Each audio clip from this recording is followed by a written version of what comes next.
Ladies and gentlemen, welcome to Ideas for Tomorrow. Hello, and thank you for joining us. Brian Grazer is an Academy Award-winning producer, #1 New York Times bestselling author, and executive chairman of Imagine Entertainment. He has produced some of the most memorable movies of our time, including Cinderella Man, Apollo 13, and my favorite, A Beautiful Mind. He co-founded Imagine Entertainment with director Ron Howard. Together, they've made more than 60 films. Their themes are universal: love, family unity, self-respect, and survival against the odds. Here's a video to tell you more. From the big screen. Houston, we have a problem. To television. You still owe me what's mine. Audiences around the world have been moved by the artistry of Hollywood legend and producer Brian Grazer, a visionary behind some of the greatest movies and shows of our time. His work and life are rooted in one thing: finding the human connection. Born and raised in California, Brian Grazer suffered from dyslexia. While others saw failing report cards, his grandmother encouraged his persistent curiosity. It would become one of his greatest tools for success. He went on to graduate from the University of Southern California and began producing TV movies. In the early 1980s, Grazer met longtime friend and business partner Ron Howard. The bond and the success were immediate. Together, they co-founded Imagine Entertainment, quickly growing it to become one of Hollywood's most successful production companies. And the Oscar goes to A Beautiful Mind. Brian Grazer, Ron Howard produces. Grazer embraced his unique ability to tell stories and convey emotion on screen, and the industry took notice. The Academy, Golden Globe, Emmy, and Grammy award-winning producer's work has been nominated for 43 Oscars and 198 Emmys. With a mission to democratize access to Hollywood, Grazer's latest venture, Impact, discovers, cultivates, and empowers storytellers from around the world and mentors them to create their best work from inception to market. Grazer's inspiration stems from his need to know more. Brian has nurtured his curiosity in a unique and very powerful way. Every 2 weeks for the past 35 years, he conducts curiosity conversations with people from all walks of life. You're doing these interviews not because you're interested in making a movie. No. You just are interested. I'm just interested. Lessons learned from those stories became the basis for his #1 New York Times bestseller, A Curious Mind: The Secret to a Bigger Life. And in a world filled with technology, he explores the simple yet transformative power of eye contact in his latest book, Face to Face: The Art of Human Connection. Through those connections, Grazer has found opportunities to help others achieve more and has been recognized and honored for his philanthropic work with World of Children, the Child Mind Institute, the Alzheimer's Association, the Simon Wiesenthal Foundation, and the Atlantic Council. Grazer has also been named one of Time's 100 most influential people in the world. A brilliant storyteller, Brian Grazer captures the essence of characters, bringing reality to themes of life, love, and triumph. But it's his lifelong spirit of curiosity and a desire for a deeper understanding of others that has truly inspired countless lives.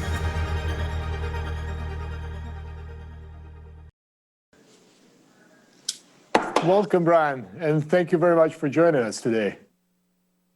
Thanks for having me. I'm excited about it. I'm very excited to be here with you. Well, we're also very excited, and I'm sure our audience is very excited to get to know you a bit better. And at the beginning of our conversation, now obviously all of us know about what you've done. You're very well known. Your work is very well known. But as I've been preparing for our conversation, I'm very curious about the very beginning. Now your career from this perspective is remarkable, but I wonder, how was it at the very beginning? You had to make a breakthrough. What was the breakthrough for you, for Brian Grazer in the early days? How did it look like? Yeah, the early days of transitioning into being a writer, producer of television and movies. So basically, it began all very much by accident. I was always a very curious kid, and I just refined it and made it kind of a competitive advantage for me, which we can come to. But basically, I was living in this junky little apartment complex alone while I was getting ready to go to law school at USC. So the summer just began, first day of summer, and I overhear these three law school graduates talking about the easiest job they'd ever had. And so one guy says, "Oh no, mine was the easiest of all. It was the cushiest job you could possibly have." The guy says, "What?" He says, "Well, I worked at Warner Brothers in their legal department, and it was so easy." He said, "There was very little for me to do, paid well, I had a company car." And I thought once they stopped talking, I closed the window because I opened it to overhear them, to eavesdrop. And then I dialed the number of information, called 843-6000, which was the number to Warner Brothers. And I said, "Oh, can I have," I'm 22 years old. I said, "Can I have the legal department, please, of Warner Brothers?" "Sure." I get the legal department. I asked for Peter Connect, because Peter Connect was the name they referenced. And I said, "I'm a young kid that just graduated USC, really looking for a summer job, a clerk job." And they said, "Come in today." I came in today at 3:00, got the job at like 3:10. So all of a sudden, I now have a job at Warner Brothers. I don't even know what that is, quite frankly. I didn't grow up in the entertainment business. I didn't quite realize that Los Angeles was the entertainment capital of the world. I grew up incredibly middle class and kind of unaware of those things, very naive. And I had nothing to do the first week. I just sat in this little office. And the second week comes and they said, "Okay, you're going to be delivering papers, Warner Brothers papers, to, they read it, to Warren Beatty." I go, "Well, okay." And I get in there, Pontiac Bonneville, red Pontiac Bonneville, and I drive to where Warren Beatty will be, who is the biggest star in the world at the time. I couldn't even realize the gravity of this person, quite frankly. I just knew that he was a guy that was getting things done, and I had Warner Brothers documents about that thick. And where he lived was a hotel, the Beverly Wilshire Hotel. I get to the hotel, and somebody comes down and they said, "Okay, give me the papers, dispatch that idea." And I said, "Well, I'm supposed to hand them directly to Mr. Beatty." And they said, "You've got to be kidding. Just give me the papers." I'm avoiding vulgarity here. "Just give me the papers." And I think to say, "Oh, I'm very sorry. These papers are Warner Brothers official documents that would be invalidated if I didn't hand them directly to Mr. Beatty. I could just take them right back." And they said, "Well, let me check." So another assistant comes down. Bottom line is I get upstairs to see Warren Beatty. He's living in the entire penthouse. And the second I'm handing him the papers, I think to ask a question that ignites a conversation. And then he says, "Well, sit down." Anyway, the bottom line is I turned this tiny transaction of handing papers into an hour-long conversation with Warren Beatty. And I reflected upon that conversation. First, I thought, wow, it was kind of wild that I was able to pull that off. And then I did think I really learned a lot in this 1 hour. And it was the beginning of the demystification of Hollywood to me, meaning I was starting to understand there's a special language, and the language has its own code and its own meaning, its own symbology, quite frankly. And then I started to do this every single day, where anytime I had to deliver papers, and when I didn't have to deliver papers, I was getting confident enough to just to call anyone that was really materially making a difference in the entertainment business. Lou Wasserman, who is the patriarch of modern film. I would say, "Hi, my name is Brian Grazer. I work in the Warner Brothers." I sort of fudged it a little bit, said I work in Warner Brothers Business Affairs. This is absolutely not associated with studio business, but I'd like to meet Mr. Wasserman for the following reasons. And I promise you, I do not want a job. So he felt, whoever it is I'm trying to reach, the assistants felt safe or indemnified that I wasn't going to embarrass them and ask for stuff. And I would just create these very interesting conversations that would engage them. I know I'm making this a long story. I then said to my boss, Peter Connect, I'm not going to go to law school anymore. I'm going to push it back 1 year. I love staying here. I'm learning a lot. And in that year and 3 months, I really was able to demystify the basic mechanics of entertainment and realize that you had to have leverage. All things require leverage. In the case of a creative business, you have to have creative leverage. That means I had to start writing. And that's how it began. That's very interesting, because one thing that just the first impression is that I would not associate you with someone who would even entertain a career as a lawyer. How did you even choose to go to the law school? I didn't know what to do. I was just, like all of us, just trying to find my identity, find myself, find an identity and a path where I could support myself and be respected. Yeah. And what was the most difficult thing at the very beginning, the first pitch? How did you manage to land that? Did you manage to land it out of your first try? How many tries did you have to go through in order to attract somebody's attention? To sell something? You mean to sell something, yes. Yeah. To sell something, to actually make a movie. Well, hundreds, because I started pitching. I wrote the mermaid movie called Splash, starring Tom Hanks and Daryl Hannah. I wrote that pretty young, at probably 24, just turning 24. And I wrote it so that it was completed, but I could pitch it to people. So I probably pitched it possibly 300. I probably had 300 rejections, face to face, where someone said, it's either the person that I was trying or an assistant or somebody would say, oh, we're not doing it. Usually, because it was such an outrageous idea, they felt like they had to say no and embarrass me. No, and this is really shitty. They couldn't, and I felt like I did learn, I have so many axioms that I've, aggregated over time. But when people say no to me, I don't want to know. They don't have to tell me why. Don't tell me. Because when people say no is plenty. If I want to know, I'll ask. If they're telling me unsolicited, they're trying to break me down. And they're trying to break you down so they don't get embarrassed themselves by you making it and having it be good, which of course what happened.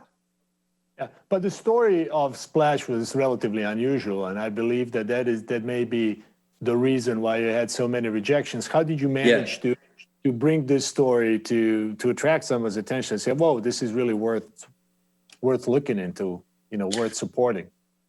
Well, we all tell stories.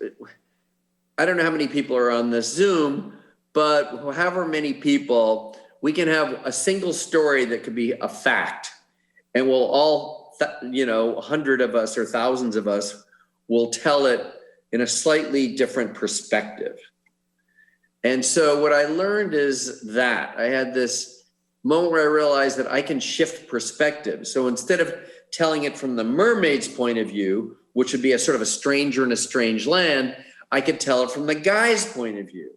And if I tell it from the guy's point of view, it's a love story. So that would be the way I would reframe it to actually change somebody's mind. So I would say it's not really about a mermaid. A mermaid is the exterior shell that is the exterior of the story, but really it's just a love story. And I made the mermaid a mermaid so that once he falls in love with this girl, I have a third act, so she's even more unattainable. So I would which in fact is true. It also kind of heightened the genre to make it a fantasy, which was also beneficial to the idea itself on a commercial basis. But mostly, you just learn that you can change. When people say no to you enough, they might not be saying no to the heartbeat of what the idea is. They might just be saying no to, that's a dumb idea, mermaid. But the heartbeat of the idea was a love story. So, I mean, I could flash forward even more recently, like when people said no to Ron and I on Arrested Development, because they'd say those characters are so crazy, they're so outrageous. I'd say they're not any different than the characters in Parenthood. It's a love story. It's a love story that's about family. It's about, and then I would always flip it to the buyer, like, you must root for family, don't you? So I try to eventually get people where I'm arguing my case with an inarguable theme, like love, but the ones that it was mentioned in the reel, actually. Yeah. So you mentioned Ron Howard. You know, you've had a partnership and collaboration is unprecedented. It's goes pretty much through your entire careers. When you pitch the movies or you're trying to get other parties interested, who carries the story?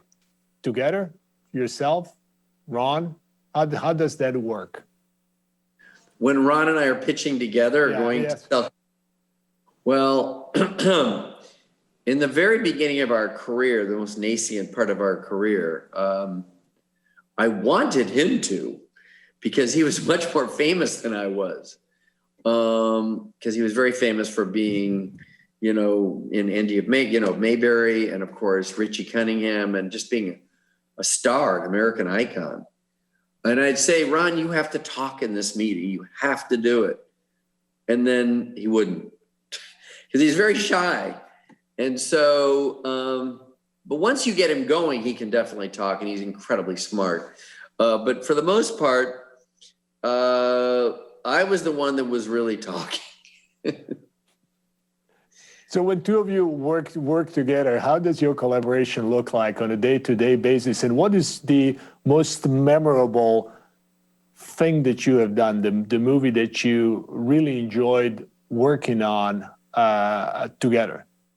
Truly enjoyed it. Well, to answer the first part of your question, Ron, if I am more the prospector of ideas, because I'm constantly doing these curiosity conversations.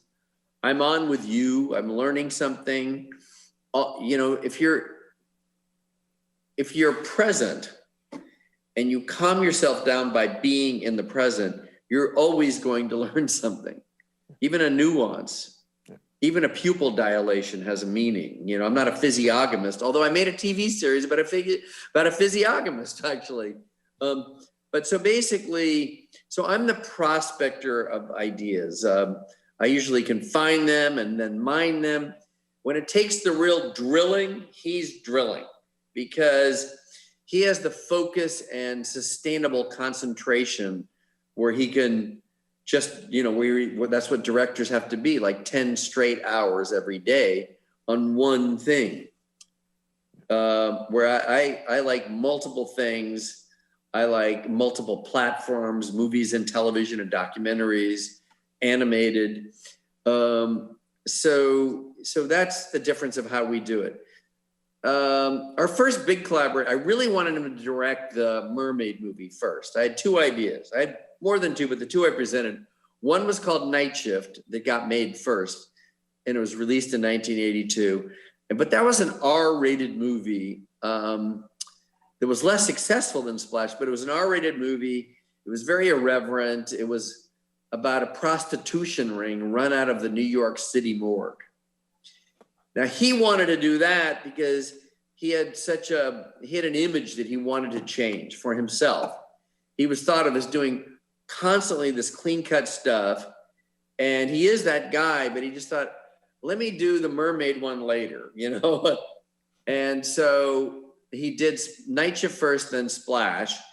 And that was great. That was fantastic because it worked on multiple levels, great reviews. I got nominated for an Oscar as a writer.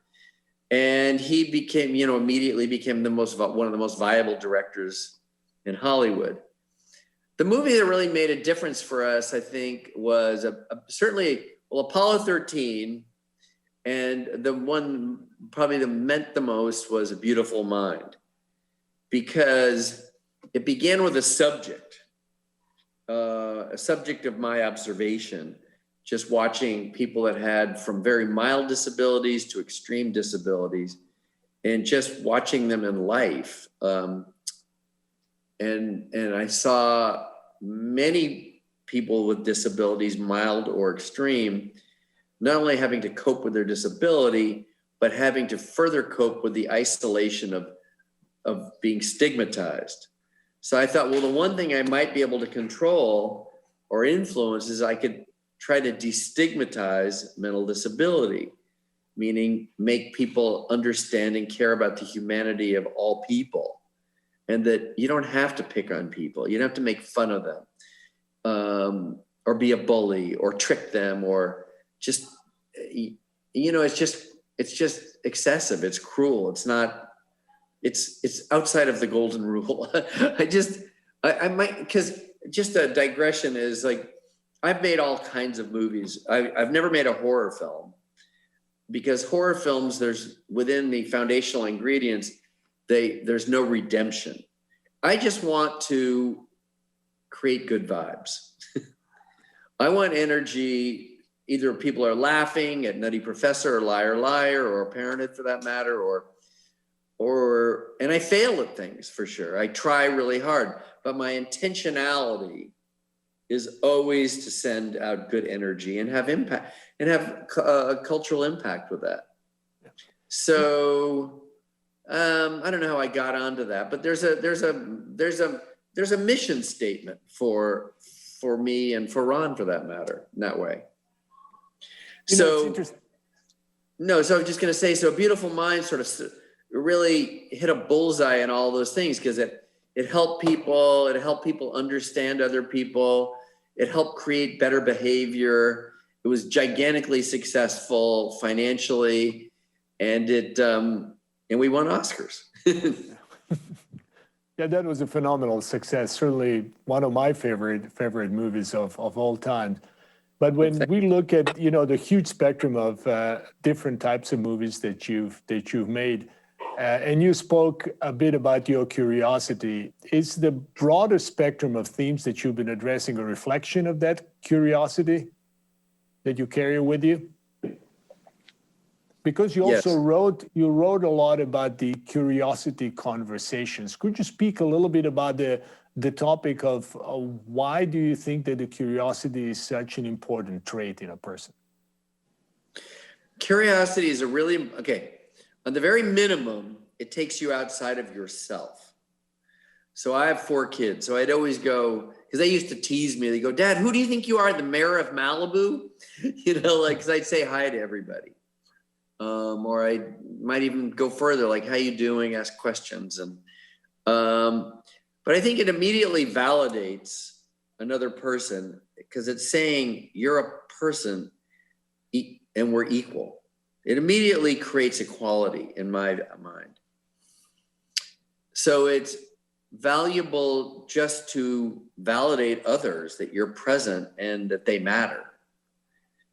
And then to exercise the quality of curiosity enables you to understand all the different perspectives on multiple subjects.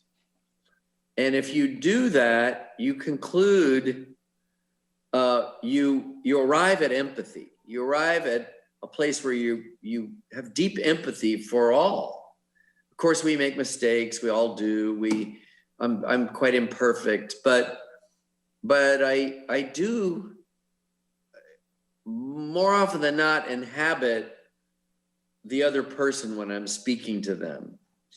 And it does produce empathy, but it also produces always good ideas, a new perspective that can be built into something that can be commercial.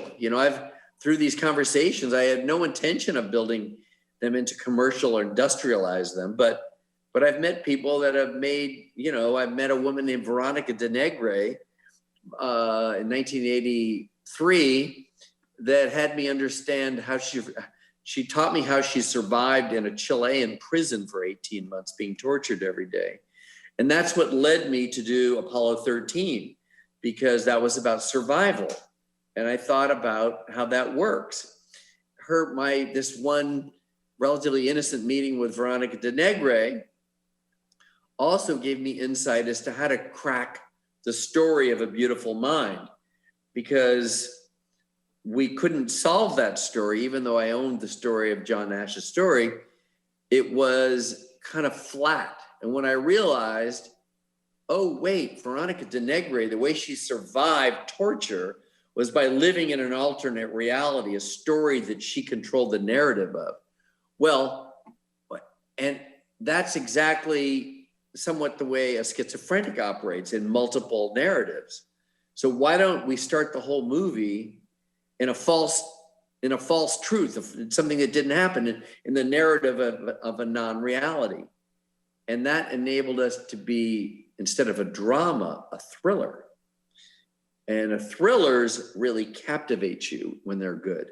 They really pull you in. They make you the subject of a subjective experience. And it's like a ride. And that's sort of what A Beautiful Mind was on some visceral level, a ride. As you were thinking, let's speak a little bit about Beautiful Mind, because I'm so interested. As you were thinking about a big idea and about making a movie, did you already envision who's going to be, who will you consider as actors, as cast? In A Beautiful Mind or Apollo? In A Beautiful Mind. In A Beautiful Mind. Or in the Apollo. Well, in A Beautiful Mind, I'll do Apollo. Well, I'll do Apollo later. In A Beautiful Mind, I really wanted Russell Crowe, and that was before Gladiator. And I don't know if your audience will appreciate this, but they could. I really wanted Russell Crowe. That was very hard to get him.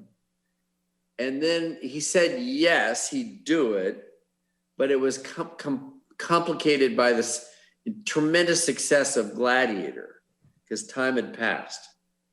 So then he said yes, but he wouldn't confirm it with his lawyer.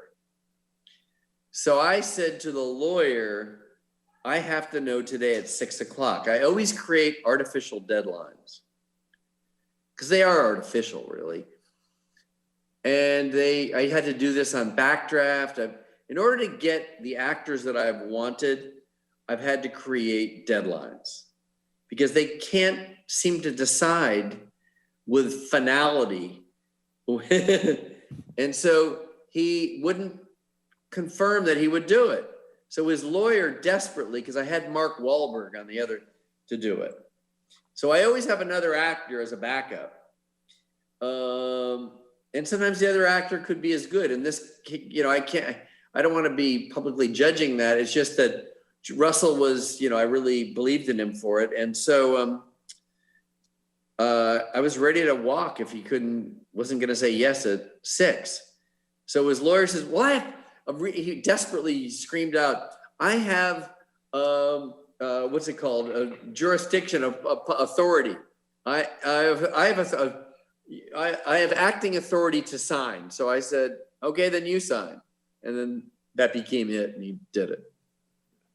So it seems to me whenever you work with a number of different projects at the same time. Yeah. How many projects do you usually juggle on the average, let's say, at a peak of your activity?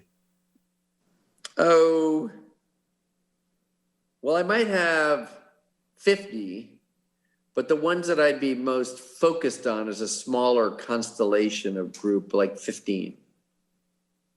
So how do you actually make sure that all of them get to the actual production and to finalization? Do you have a large team around you? Do you jump from one to another, or do you focus on one at a time and push that one across the finish line? How does it look? Well, I have to be the one that case builds it to the finish line, but I don't have to be the one. Then I can immediately, once I get to the finish line of where I've got everybody to say yes, including the student, the financing, and once I've created, once I've created the foundational ingredients of what I think would be the vision, then I can delegate to lots of people. So immediately I can say to the director, whether it's Ron Howard or Clint Eastwood or the Coen brothers or Oliver Stone, they then take the baton and they do what they do. Then I might want to hire a department head, and the director would lead that, but I could veto the director or I could agree with the director. And so you have to just sort of manage those creative controls. Obviously, that's a lot of work, but when people look at your career, they look at your successes. I'm sure that there are quite a few failures and inevitable ups and downs that you've experienced. Sure. Yeah. How do you deal with those failures? Do you just ignore them? Well, the first part of my career, I could not ignore them. I would develop I'd get cold sores on my lips. I'd physical problems. It would really upset me, really upset me. Now I'm more existential about it. I know I'm not going to die. I know my career won't be over, so now I don't like it, but I know I'll survive and I'll climb back up the mountain again. Is there any one of those projects that you didn't have a chance to do that you would still really, really love to pursue? Kind of the things that you were really fired up about doing didn't come through, and even today you have regrets about not bringing it across the finish line? Not that I could. I mean, there's one or two, but I haven't given up. But basically, I want to make a movie that isn't seen as about God, but it's about God. I want to do a movie that centralizes faith, because I think that's our only hope. And so, there were a few movies that I really admired, like Gandhi in the day. I think he got 11 or 12 Oscar wins. Or there's movies that I liked where your spirit is elevated to a higher place than yourself. But I would like to make a movie that was decidedly elevates us. The story ends, but you realize, like E.T. or Close Encounters, oh my God, this is about God. And not my God, but all of our gods. Because I think we really have been so disaggregated by currently all the things that are going on in our lives right now. And I think that the only thing that can save us is a prophet, and it doesn't have to look like a prophet. It could be, I have a few ideas of what that person would be, but it's somebody that can actually achieve that, or it resonates and it changes your mood, it elevates your mood. And we all collectively believe there's something greater than us. And the only way to survive this planet is to understand that and unify. So but that's what curiosity does, by the way. By me understanding you and you understanding me, we care about each other more. And we become less judgmental about race, color, creed, gender, all those things. And we're really, I'll stop talking about it. Sorry. I would like to do something like that. I think that is very important, because when you spoke about A Beautiful Mind, that has certainly had an outsized contribution in destigmatizing mental illness.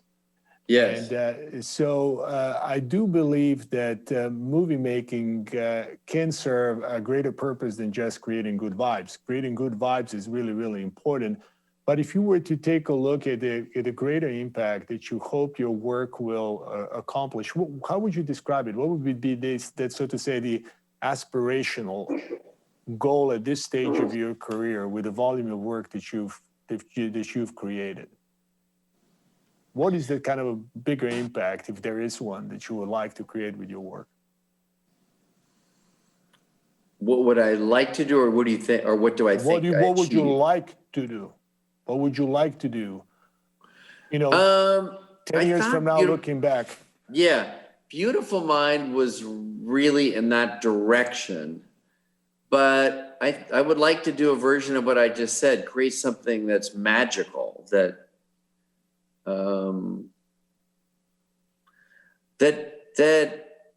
for example, this is not it, but I produced a movie called Friday Night Lights, then the series, and people loved it. Now I'm doing another Friday Night Lights that takes place in Del Rio, Texas, a border town. So you get to deal with what a border town is and the discrimination upon, Mexicans and people that are not, it involves discrimination. Not on the nose. I don't like to do anything on the nose. I think that's corny and doesn't work. But I talked to a writer that was, before I started, he won an Oscar. His name was Lance Black for, what was the name of the movie again? Oh, I'll remember in a second. Starred Sean Penn. Anyway, he said to me, well, because he's a Texas kid, Milk. He said to me, that there's more God on the field than there is in the church in Texas. And I thought, wow, that's really true. There is a lot of God on the field. And God's not making a choice who wins and who so I started to think about that. By the way, and if you ask my faith, I sort of put it on the world of karma, and karma is sort of the golden rule a little bit. I think it's really important to be kind to people. And I think if there's a way to find a character that wins because of that, that would be really amazing. And I think I have a way to do that. Well, yeah, go ahead. I'm sorry. No, I'm good. I'm done. No, thank you, Brian. I would just like not to monopolize the conversation, but I would also, if that's okay with you, like to ask some of our questions from the audience that were submitted ahead of this interview. So the first question is The only thing I was going to interject is that that sort of feeds into this. Okay, so when I was making the movie Apollo 13, it was based on a 12-page article that was written by Jim Lovell, who was the actual astronaut that Tom Hanks played in. And so now all of a sudden, I buy this little article, this 12-page piece. I create a script, build a script. Now I go hire Ron Howard, my own partner. And then we decide, who should we hire? Now the studio is putting a lot of pressure on us to get one of those big action stars that would look really good, as an astronaut. That would be like Kevin Costner, or it would be Tom Cruise, or even Dennis Quaid, or there's a few others. And so there's this list, and we're all ready to pick, one of the big names. I don't want to say, because the studio really wants a big bankable name. And then I had this moment, this epiphany, where I thought, but wait, who does the world want to save the most? And I thought, well, that person's not even on the list. That's Tom Hanks. So it's sort of a version of that. The reason he was so right for it is the world wanted to save him more than the logic of the story, or more than, any of the biggest action stars in the world. Because I think they feel goodness in him and vulnerability. And so that's why he was so amazing, of course, in Forrest Gump. So I think these things that seem to be imperceivable are perceived by us through energy. So that was that. And of course, it was a huge success, and that was good news for Ron, Tom, and I, and I guess others. Yeah. But okay, so Tom was great in their movie. So here's the question from the audience. Yes. To what degree do you believe Hollywood impacts societal change? We spoke briefly about it, but what do you think about it? Yeah, I think it can have a tremendous impact. Tremendous. When I grew up, the movie Cuckoo's Nest had tremendous impact. It was about mental institution and electroshock. I mean, that movie, you're a doctor, like it changed the use of electroshock and lobotomies and all these kinds of things that were really medieval to people's minds, right?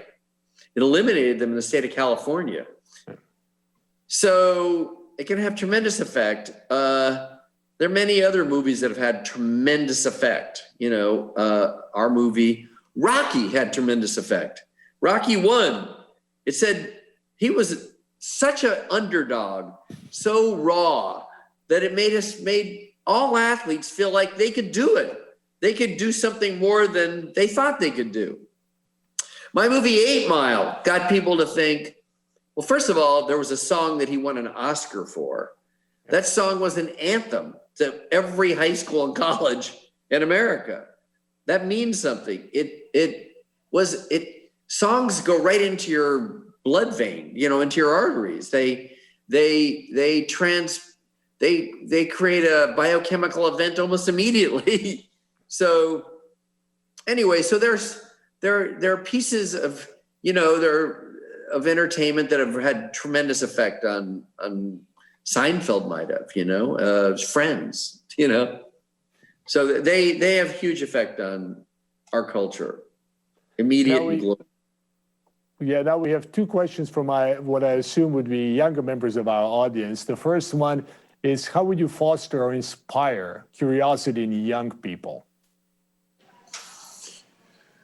Well, I do it the way I said is like the worst curiosity, the worst thing that could happen is you're polite. That's the worst thing. By asking somebody a question, you're at least, you know, you're recognizing them and you're saying, I want to know something about you. So the very minimum is you're polite. Anything more than that is beyond polite. You're learning something. You're building a story that has tangible money value to you, you know, career value, intellectual value, dating value. I mean, I was going to tell you a story about one of my kids, but basically, if you want more in life, you can't get by with good looks. I'm not talking about me, because that would be presuming that I have good looks. But you can't really do better and get, you know, you're going to get the best by being interesting. The most interesting people win, in my opinion, at everything. Profession, dating, love, life, family. Well, Brad, thank you very much for our conversation. Thank you very much for the work that you do. Very much appreciative of your time and appreciative of your insights. Amazing. Thanks for having me. Appreciate it. Our pleasure. We have an exciting lineup of future guests in our Ideas for Tomorrow series. On August 26th, we'll be joined by Ohio Governor Mike DeWine. On September 2nd, by Judy Faulkner, founder and CEO of Epic Systems. On September 16, Valerie Jarrett, the former senior advisor to President Barack Obama, will be speaking with us. And on September 21st, Tim Brown, chair of the design firm IDEA. And on December 2nd, Melody Hobson, co-CEO and president of Ariel Investments and an authority on financial literacy. Please make a note to join us. Thank you. Have a great evening.